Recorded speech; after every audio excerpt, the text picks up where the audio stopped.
दुनिया बड़ी अजीब है। यह असफल लोगों का मजाक उड़ाती है और सफल लोगों से चलती है। इसलिए दुनिया की परवाह किए बिना अपने रास्ते पर चलते रहना चाहिए। इस बात को समझने के लिए एक प्रेरणादायक कहानी है।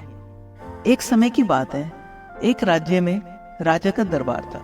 सर्दियों का मौसम था, इसलिए दरबार खुली धूप में लगाया गया था।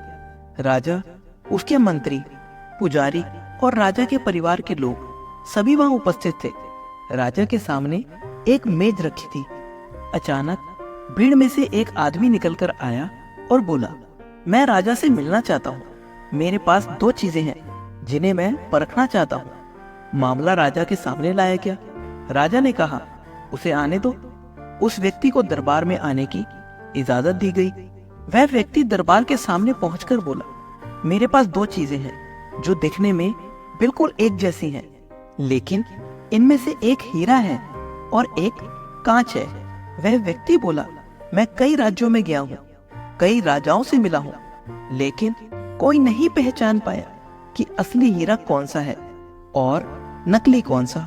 मैं आपकी भी परीक्षा लेना चाहता हूँ। यदि आपके राज्य में कोई बता सके तो मैं इस हीरे को आपके राज्य के खजाने में जमा कर दूंगा, और यदि आप नहीं बता पाए तो आपको इस हीरे की कीमत मुझे देनी होगी। राजा ने कहा, ठीक है, ले आओ।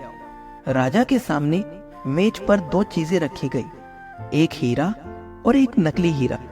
राजा ने अपने मंत्रियों से कहा, मंत्रियों, एक एक करके आओ और मुझे बताओ।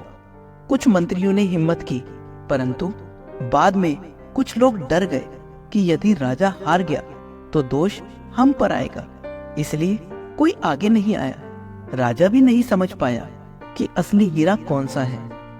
तभी भीड़ में से एक अंधा आदमी निकलकर आया और उसने कहा, मैं राजा से मिलना चाहता हूँ, मैं एक बार कोशिश करना चाहता हूँ। राजा तक बात पहुंच जाई गई कि एक अंधा आदमी है जो आना चाहता है और कोशिश करना चाहता है। राजा ने कहा, ठीक है, जब कोई राजी ही नहीं हो रहा तो उसे एक मौका दे दो।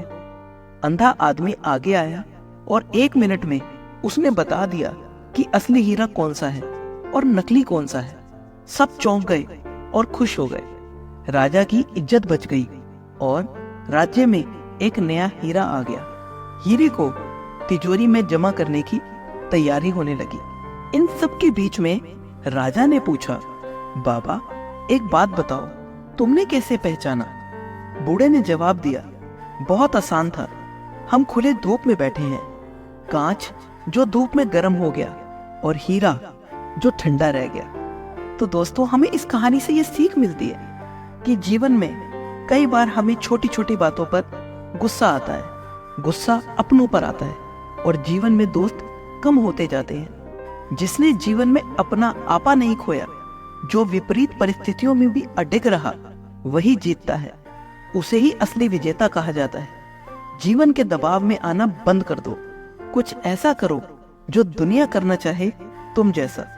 तो दोस्तों, इस वीडियो के लिए इतना ही। मिलते हैं अगले वीडियो में। जय श्री कृष्ण।